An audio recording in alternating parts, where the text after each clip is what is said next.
तो बच्चों इस चैप्टर का लास्ट टॉपिक है अपना हिस्टेरेसिस कर्व। इसके बारे में हमें समझना है, बहुत ही इंटरेस्टिंग टॉपिक है हिस्टेरेसिस कर्व। इसका एक और नाम है बीएच कर्व। बीएच कर्व भी बोलते हैं इसको, इसलिए बोलते हैं क्योंकि ये बिटवीन बी एंड एच ही बनता है। अब आप समझना बी क्या है। बी है induced magnetic field. Induced magnetic field इन मटेरियल, जो मटेरियल आपने रखा था उसमें इंड्यूस्ड मैग्नेटिक फील्ड है बी, और एच है मैग्नेटाइजिंग फील्ड इंटेंसिटी। जो फील्ड इसको मैग्नेट बनाएगा उसकी इंटेंसिटी। ठीक है, तो ये जो कर्व हम बनाने वाले हैं ये बिटवीन बी एंड एच ही बनता है। बी क्या है, इंड्यूस्ड मैग्नेटिक फील्ड इन मटेरियल। हमने एक मटेरियल लिया है, उस मटेरियल को हमने कहां पे रखा है, एक मैग्नेटिक फील्ड में। तो मटेरियल क्या बन गया, मैग्नेट। तो वो कितना मैग्नेट बना वो हमें इस बी से पता चलेगा। और एच है वो एक्सटर्नल मैग्नेटिक फील्ड की इंटेंसिटी जिसमें हमने उस मटेरियल को रखा है। तो ये बीएच कर्व कहलाता है। और एक बात याद रखना, ये कर्व केवल फेरो मैग्नेटिक मटेरियल्स के लिए ही होता है, only for ferromagnetic materials, बाकी किसी के लिए ये नहीं होता। ठीक है, तो ये पूरा दो बातें अपने यहाँ पढ़ी। अब हम कर्व के बारे में देखेंगे। बी और एच में कर्व बनता है, समझ गए। H is external field intensity, जो एक्सटर्नल फील्ड आपने लगाया उसकी इंटेंसिटी, वो कितना स्ट्रॉन्ग है। और बी जब आप उस मटेरियल को उसमें ले जाके रख दोगे तो वो मैग्नेट बनेगा। तो वो कितना मैग्नेट बना, उसके अंदर कितना मैग्नेटिक फील्ड डेवलप हुआ, वो हमें बी से पता चलेगा। ठीक है, अब इसका ग्राफ देखो, ग्राफ के कुछ पॉइंट्स देखो ध्यान से। ये देखो, मैं आपको एक एक चीज बताता जाऊंगा, इस ग्राफ में आप देखते जाना। यहां पर मैं ले रहा हूं एच, मैं यहां लिख देता हूं एच क्या है, जो एक्स इंटेंसिटी है। इंटेंसिटी, इसको मैग्नेटाइजिंग फील्ड इंटेंसिटी बोलते हैं। हम इसको ऐसे भी बोल सकते हैं, इंटेंसिटी ऑफ एक्सटर्नल फील्ड। जो एक्सटर्नल फील्ड हमने लगाया उसकी इंटेंसिटी है। ठीक है, एम्पियर पर मीटर में होती है। और इस वाले एक्सिस पर हम ले रहे हैं B. B induced magnetic field है, यहाँ इंड्यूस्ड लिख लेता हूं, अपने आप समझ जाओगे। ये इंड्यूस्ड है, मतलब कि ये मैग्नेट जब बन रहा है मटेरियल तो ऑटोमेटिकली ये डेवलप होता है। अब मान लो मैं एक मटेरियल को, ये एक मटेरियल है, इस यहाँ पे जो भी अपन करेंगे वो यहाँ चलता जाएगा। इसको मैंने मैग्नेटिक फील्ड में रख दिया है। ये एच है, जो मैग्नेटाइजिंग फील्ड, इसकी इंटेंसिटी एच है। इसके अंदर जो डेवलप होगा वो बी। ठीक है, अभी ये शुरुआत में यहाँ जीरो से स्टार्ट होगा, क्योंकि ना तो एच था, पहला फर्स्ट जो पॉइंट है एच जीरो बी जीरो, ना तो एच था पहले ना बी था, कुछ भी नहीं था, जीरो। अब जैसे ही मैंने इसको एच में रखा इस मटेरियल को, तो सेकंड पॉइंट में मैं एच को इंक्रीज करता हूं। अब धीरे धीरे इसको इंक्रीज कर रहा हूं मैं। जो एक्सटर्नल फील्ड मैंने लगाया है मैं उसको धीरे धीरे क्या कर रहा हूं, इंक्रीज। तो बच्चों एच को इंक्रीज करने पर बी भी इंक्रीज होता है। ये ग्राफ ऐसा आता है। ठीक है, इंक्रीज होते होते ओ से ये पहुंच जाता है ए पर। अब ए पॉइंट हमें क्या बता रहा है, ये थर्ड पॉइंट में हमें समझ में आ जाएगा कि एच को इंक्रीज करते हैं तो बी भी इंक्रीज होता है। लेकिन at a certain value of H, H की एक सर्टेन वैल्यू पर, इस वाली वैल्यू पर, ये certain value of H, B remains constant. B constant हो जाता है। इसी लाइन को अगर मैं आगे बढ़ाऊं ना, अब आप इसके बाद एच को कितना भी बढ़ाओ, ये लाइन सीधी हो गई। तो सीधी का मतलब अब बी जो है वो कांस्टेंट हो गया। यहां से यहां तक तो बी बढ़ता रहा, मैग्नेट बनती रही, मैग्नेट बहुत अच्छी बनती रही। यहां पर जाके ये लाइन इस एक्सिस के पैरेलल हो गई, मतलब अब मैग्नेट, जो इंड्यूस मैग्नेटिक फील्ड था वो बढ़ना बंद हो गया है। जितना पावरफुल मैग्नेट बन सकती थी उस मटेरियल से वो बन चुकी है। इससे ज्यादा स्ट्रॉन्ग मैग्नेट आप उस मटेरियल से नहीं बना सकते। इस ए पॉइंट को बोलते हैं सैचुरेशन पॉइंट। सैचुरेशन हो चुका है यहाँ, इसको क्या बोलते हैं, सैचुरेशन पॉइंट। तो हम यहाँ पर ही ग्राफ को रोक देंगे, आगे जाने से कोई फायदा नहीं है। यहाँ पर ये सैचुरेशन आ चुका है। अब क्या होता है, अब हमने एच को बढ़ा के सैचुरेशन तो ला दिया। अब हम क्या करें, आगे जाने से कोई फायदा नहीं। अब हम पीछे देखते हैं, अगर हम इस एच को अब फोर्थ पॉइंट में एच को डिक्रीज करें, इस धीरे धीरे इस एच को कम करें, तो बी भी डिक्रीज होता है, तो बी की वैल्यू भी डिक्रीज होती है, लेकिन ग्राफ वापस यहीं पर इसी वाले रास्ते से वापस नहीं आता। मतलब हम कह सकते हैं ये इररिवर्सिबल प्रोसेस है। रिवर्सिबल प्रोसेस वो होते हैं, हमने फिजिक्स में पढ़ा था 11 में, जिसमें जो जिससे आगे गया था पाथ से, जिस पाथ से सिस्टम आगे गया था उसी पाथ से वापस आ जाए। और इररिवर्सिबल वो होते हैं कि जिस पाथ से गया था उससे वापस ना आ पाए। तो हमें जब हम वापस इसको एच को कम करना चालू करते हैं तो ये ग्राफ इससे वापस जीरो पे ना आके ये ग्राफ यहां से यहां आ जाता है, बी पॉइंट पे आ जाता है। ठीक है, तो अभी क्या हुआ, एच को डिक्रीज करने पर बी डिक्रीज तो हुआ, एच को कम करने पर बी डिक्रीज हुआ, पर बी पॉइंट पर क्या हुआ ये फिफ्थ पॉइंट हमें बताएगा। एट पॉइंट बी पर ये हुआ कि हमने एच को तो जीरो कर दिया, देखो एच तो जीरो हो गया, ये इस पॉइंट पर एच जीरो है, लेकिन बी बचा हुआ रह गया कि नहीं रह गया, बी रिमेन्स, ठीक है, बी कुछ ना कुछ बचा हुआ रह गया। तो बी का जो बचा हुआ पार्ट है इसको रिटेंटिविटी बोलते हैं। रिटेंटिविटी, जब हम एच को जीरो कर देते हैं, बी डज नॉट, ऐसे लिखना है इसको, B does not zero, B zero नहीं होता है, तो जो बी की रिमेनिंग वैल्यू है इस पॉइंट पर उसी को हम क्या बोलते हैं, रिटेंटिविटी। ये रिटेंटिविटी हुई। एच को हटा लिया गया है, एच पूरा जीरो हो गया, मतलब एच यहां से हट चुका है। एक बार हमने इसको मैग्नेट बना लिया ना, अब हम एच को हटा भी ले तो भी ये मैग्नेट जैसा बिहेव करेगा, इस बात को समझना। हमने एच लगाया, एच लगा के इसको मैग्नेट बना लिया, अब हमने एच को हटा दिया, तो हटाने पर ये अभी भी थोड़ा बहुत मैग्नेटिज्म इसके अंदर बचा रह जाएगा, उसी को हम बोलते हैं रिटेंटिविटी। अब आपने क्या करा, अब आपने अपोजिट डायरेक्शन में एच को लगा दिया, अब आपने एच को अपोजिट कर दिया, तो एच को अपोजिट करने पर अब क्या होगा, अब ये अपोजिटली मैग्नेटिज्म डेवलप होगा इसके अंदर, तो ये ग्राफ अब यहां से होता हुआ यहां पे टच करेगा सी पॉइंट पर।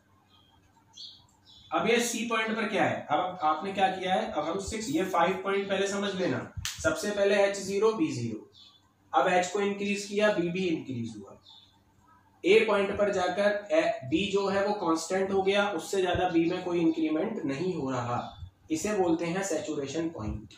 अब हमने क्या करा, एच को डिक्रीज करा, डिक्रीज करके हम बी पे आ गए, मतलब कि उसी पाथ को फॉलो नहीं किया हमने, दूसरे पाथ से आए, तो ये इरिवर्सिबल प्रोसेस हो गया।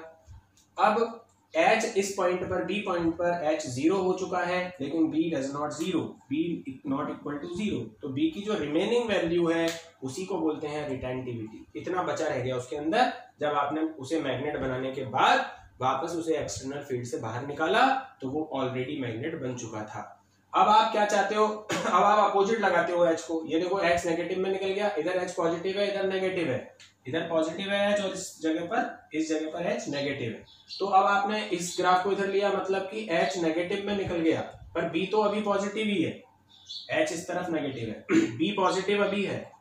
तो अब क्या हो रहा है, बी जो यहाँ बचा रह गया था वो धीरे धीरे जीरो हो रहा है। तो एट पॉइंट सी क्या हो रहा है, वो 6 पॉइंट में मैं आपको बताने वाला हूँ। 5 पॉइंट आपके समझ में आ गए रिटेंटिविटी तक।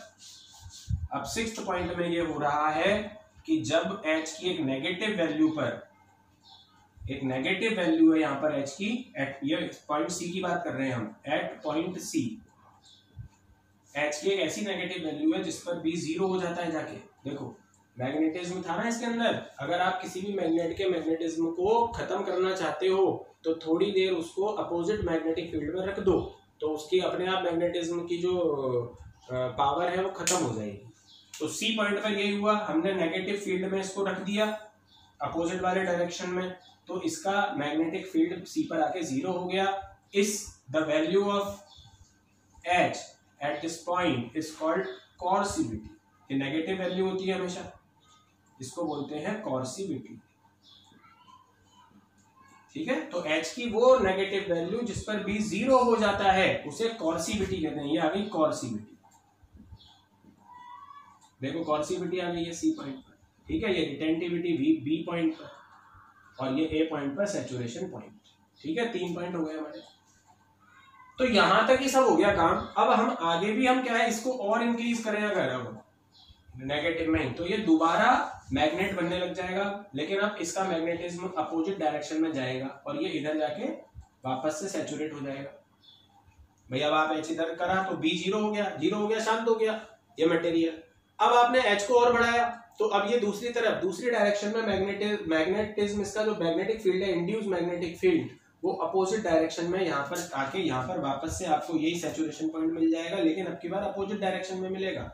फिर इसको वापस से आपने कम करा तो कम करके यहाँ पर आपको क्या मिल जाएगी, रिटेंटिविटी नेगेटिव में। फिर आप इसको कम करोगे यहाँ पर कॉर्सिविटी मिल जाएगी, ये कॉर्सिविटी, ठीक है। और फिर आप इसको अब पॉजिटिव करके बढ़ा रहे हो तो फिर वापस आपको क्या मिल जाएगा, सैचुरेशन पॉइंट। तो ये इस तरीके का एक ग्राफ आपको यहाँ पर मिल जाता है। और आपको क्या क्या हो रहा है, देखो यहां से यहां तक क्या हो रहा है, मैग्नेटाइजेशन। यहां से यहां तक क्या हो रहा है, मैग्नेटाइजेशन। मैं यहां लिख देता हूं सेपरेटली क्या क्या है। ओ से लेकर ए तक, ओ ए तक हो रहा है मैग्नेटाइजेशन, मतलब मैग्नेट बन रहा है। ए से लेकर सी तक हो रहा है एसी तक हो रहा है डीमैग्नेटाइजेशन, यहां पर आके मैग्नेट खत्म हो गई। फिर सी डी ई एफ, अब सी से डी तक फिर वापस मैग्नेटाइजेशन, फिर डी से लेके और एफ तक, डी से एफ तक वापस डीमैग्नेटाइजेशन, फिर एफ से ए तक वापस मैग्नेटाइजेशन। तो इस तरीके से आप देख रहे हो बार बार ये मटेरियल मैग्नेटाइज हो रहा है, डीमैग्नेटाइज हो रहा है, मैग्नेटाइज हो रहा है, डीमैग्नेटाइज हो रहा है, फिर मैग्नेटाइज हो रहा है। तो ऐसा ये बार बार कर रहा है मटेरियल। हमें बस करना क्या है, एच को की डायरेक्शन को चेंज करना है। इसको ऐसा करने के लिए हमें क्या चाहिए, change the direction of H. अगर हम डायरेक्शन चेंज करते रहेंगे एच की और उसको धीरे धीरे इंक्रीज करते रहेंगे दोनों डायरेक्शन में, तो यही कर्व हमें बार बार मिलता रहेगा, बार बार यही कर्व, ठीक है। तो ये एक बार हम 3 पॉइंट समझ में आ गए। सैचुरेशन कब होता है, जब एच को बढ़ा के बी को फुल कर देते हो। अब बी उससे ज्यादा बढ़ नहीं सकता, इसको सैचुरेशन पॉइंट बोलते हैं। अब एच को कम कर रहे हो तो बी भी कम होता है। जब एच 0 हो जाता है इस पॉइंट पर बी बचा रह जाता है, इसको रिटेंटिविटी बोलते हैं। फिर आप एच को नेगेटिव करके इंक्रीज करते हो तो बी एक पॉइंट पे आके 0 हो जाता है, तो एच की जो नेगेटिव वैल्यू है जिस पर बी 0 हो जाता है उसको कॉर्सिविटी बोलते हैं। और यही फिर आगे जाके नेगेटिव में बढ़ाओगे तो नेगेटिव में सैचुरेशन आएगा, फिर नेगेटिव में रिटेंटिविटी, अपोजिट डायरेक्शन, नेगेटिव का मतलब अपोजिट डायरेक्शन में रिटेंटिविटी आएगी, फिर वापस से अपोजिट में 0 हो जाएगा, फिर वापस से मैग्नेटिज्म डेवलप हो जाएगा। तो अगर हम एच के साथ ये कर रहे हैं कि उसको बार बार डायरेक्शन चेंज कर रहे हैं और बार बार उसको इंक्रीज कर रहे हैं, तो ये ग्राफ हमें बार बार मिलता रहेगा। और इसमें 3 पॉइंट्स की जो डेफिनेशन है वो आपको यहाँ पे समझनी है, जो मैंने आपको समझा दी, सैचुरेशन पॉइंट, रिटेंटिविटी और कॉर्सिविटी, ठीक है, इन तीनों की। अब बात ये आती है कि ये हिस्टेरेसिस का मतलब क्या होता है। हिस्टेरेसिस का मतलब होता है बच्चों लैगिंग आउट, मतलब पीछे छूटना, पीछे होना, पीछे रहना।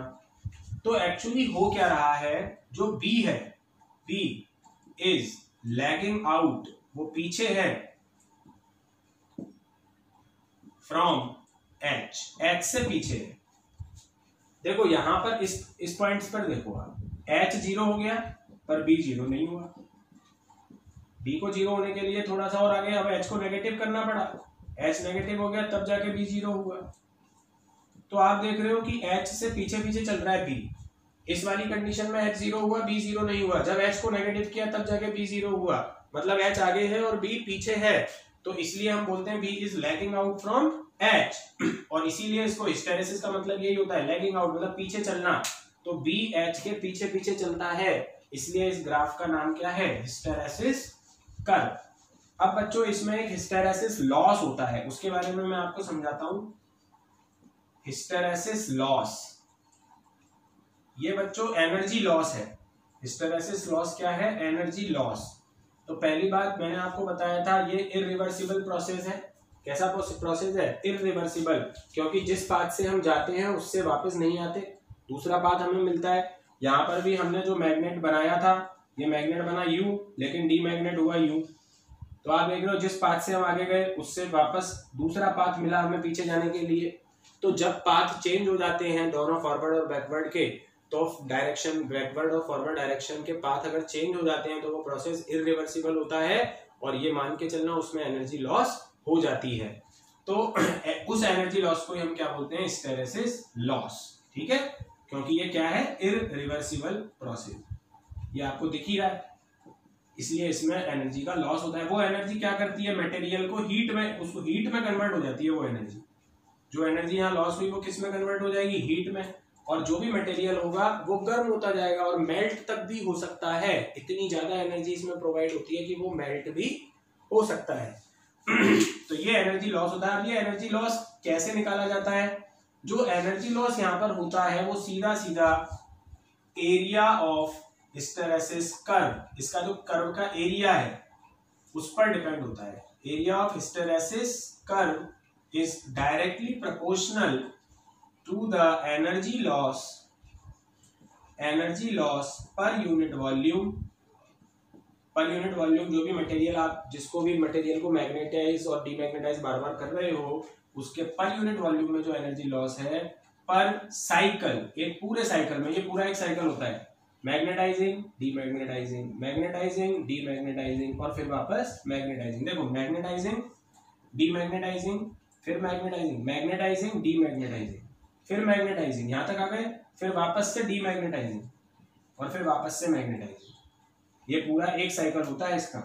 ठीक है, जिसमें ये मैग्नेटाइजिंग से स्टार्ट होकर वापस मैग्नेटाइजिंग पे आ जाता है। तो energy loss per unit volume पर साइकिल, ये किसके डायरेक्टली प्रोपोर्शनल होता है, हिस्टेरेसिस कर्व के एरिया के। जितना बड़ा एरिया होगा उतना ही ज्यादा एनर्जी का लॉस होगा और उतना ही मटेरियल ज्यादा गर्म हो जाएगा। तो ये हिस्टेरेसिस लॉस होता है, इसको आप नोट आउट कर लेना, जो कि डायरेक्टली प्रोपोर्शनल होता है एरिया ऑफ द कर्व। अब इसमें क्या होता है, अब ये इसको बनाया क्यों जाता है, हमने ये हिस्टेरेसिस कर्व क्यों बनाया, उसका रीजन होता है कि इस कर्व को देख के ही पता चलता है कि ये मटेरियल कैसा है, इसका बिहेवियर कैसा है, और उसके बिहेवियर से हम फिजिक्स में बहुत सारे एप्लीकेशन का यूज करते हैं। जैसे कहीं हमें मान लो परमानेंट मैग्नेट बनानी है, दो तरीके के ग्राफ आपको पहले बताता हूं मैं।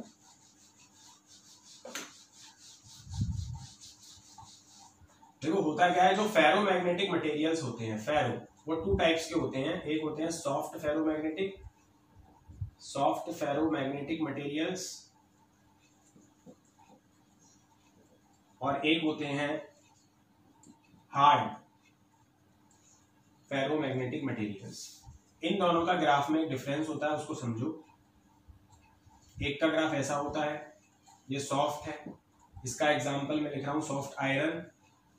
Soft iron is a soft ferromagnetic material. और एक होता है थोड़ा सा इससे ब्रॉड होता है, ये नैरो है, ये ब्रॉड है।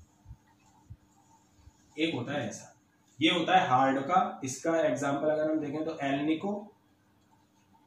एल्निको एक एलॉय है जो एल्यूमिनियम, निकल और कोबाल्ट से मिलकर बनता है, या फिर हम कोबाल्ट स्टील की बात कर सकते हैं।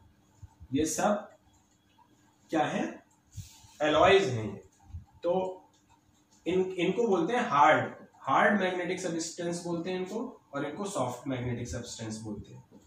तो इन दोनों के ग्राफ में देख रहे हो आप, इसका ग्राफ नैरो है और इसका कैसा है, इसका ग्राफ तो नैरो है मतलब छोटा है, और इसका ब्रॉड है।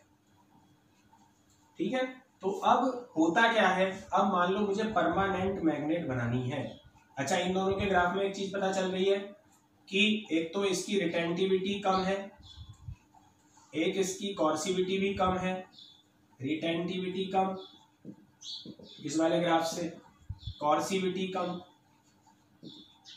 ठीक है, कॉर्सिविटी भी कम है इसकी, और साथ में इसका ग्राफ छोटा है, एरिया इसका छोटा है, इसलिए हिस्टेरेसिस लॉस भी इसका कम है। तो तीनों क्वांटिटी कम है, इसकी रिटेंटिविटी ज्यादा है, कॉर्सिविटी ज्यादा है, हिस्टेरेसिस लॉस ज्यादा है। तो इसमें ये सब क्वांटिटीज कम है और इसमें ज्यादा है। अब आपको परमानेंट मैग्नेट बनानी है अगर, तो आप इन दोनों में से किस मटेरियल का चूज करोगे। परमानेंट मैग्नेट वो होती है कि एक बार मैग्नेट बन गई तो बन गई, अब उसको डीमैग्नेटाइज आप इजीली नहीं कर सकते हो। तो उसके लिए बच्चों आप हार्ड मैग्नेटिक मटेरियल्स का यूज करते हो, क्योंकि इसके लिए कॉर्सिविटी ज्यादा होती है, और कॉर्सिविटी इसके लिए तो कम है, इसके लिए ज्यादा है। तो कॉर्सिविटी ज्यादा होने का मतलब है आप आसानी से उसको डीमैग्नेटाइज नहीं कर पा रहे हो। उसको डीमैग्नेटाइज करने के लिए आपको इतने लंबे पाथ का यूज करना पड़ रहा है, इसमें छोटा सा पाथ है केवल, तो ये जल्दी डीमैग्नेटाइज हो जाएंगे। इनसे टेम्परेरी मैग्नेट बनाई जाती हैं जो आपकी इलेक्ट्रिसिटी से कंट्रोल होती हैं, और इससे वो बनाई जाती हैं जो परमानेंट होती हैं, जैसे जो गैल्वेनोमीटर वगैरह में यूज में ली जाती हैं।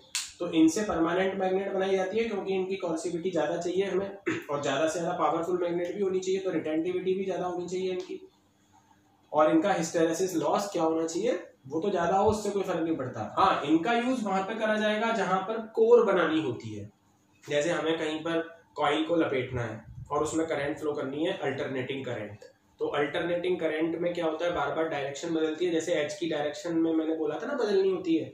तो जब अल्टरनेटिंग करंट बार बार अपनी डायरेक्शन बदलती है तो उससे एक मैग्नेटिक फील्ड बनता है, वो भी अपनी डायरेक्शन बार बार बदलता है, और उसके अंदर जिस मटेरियल पे हमने वो कॉइल लपेटी होती है, वो कॉइल बार बार मैग्नेटाइज डीमैग्नेटाइज मैग्नेटाइज डीमैग्नेटाइज होती है, तो जिससे हिस्टेरेसिस लॉस होता है। अगर ये ज्यादा लॉस हुआ तो वो कॉइल गर्म होके मेल्ट होके टूट जाती हैं, जैसे ट्रांसफार्मर में हम इसका यूज करते हैं। तो अब ट्रांसफार्मर में जब हम कॉइल लपेटेंगे तो जिस मटेरियल के ऊपर लपेटेंगे उसका हिस्टेरेसिस लॉस कम होना चाहिए, नहीं तो वो कॉइल ही मेल्ट होके हट जाए। तो उसमें स्टील का यूज नहीं करते, जहां पर भी कोर बनानी हो, कोर वो होती है जिस पर कॉइल को लपेटा जाता है, जैसे ट्रांसफार्मर में, ठीक है, या फिर आप गैल्वेनोमीटर में भी कॉइल पर जो कोर लपेटते हो, याद है, दो मैग्नेट होती है उसमें, एक तो होती है गैल्वेनोमीटर में साइड में होती है नॉर्थ साउथ पोल, और एक जो कोर होती है उसमें हम जो कोर होती है उसमें तो हम सॉफ्ट आयरन का यूज करते हैं, क्योंकि उसमें तो कॉइल लपेटनी है, और जो हम नॉर्थ साउथ पोल की वो हम हार्ड मैग्नेटिक मटेरियल की बनाते हैं, क्योंकि वो परमानेंट मैग्नेट होनी चाहिए। तो हिस्टेरेसिस लॉस जिसका कम होता है उस मटेरियल का यूज तो कोर बनाने में किया जाता है, जैसे ट्रांसफार्मर में, यहाँ लिख देता हूँ, ट्रांसफार्मर में इसका यूज किया जाता है, ठीक है, और इसका यूज किया जाता है परमानेंट मैग्नेट बनाने में। ये कहाँ यूज आती है, मोटर में, जनरेटर में, और आपका गैल्वेनोमीटर में परमानेंट मैग्नेट का यूज किया जाता है। तो ये थोड़ा सा हिस्टेरेसिस कर्व के बारे में सारी जानकारी थी, आप इस वीडियो को अच्छी तरह देखो और हिस्टेरेसिस लॉस एक बार अपने नोट्स में लिख लेना।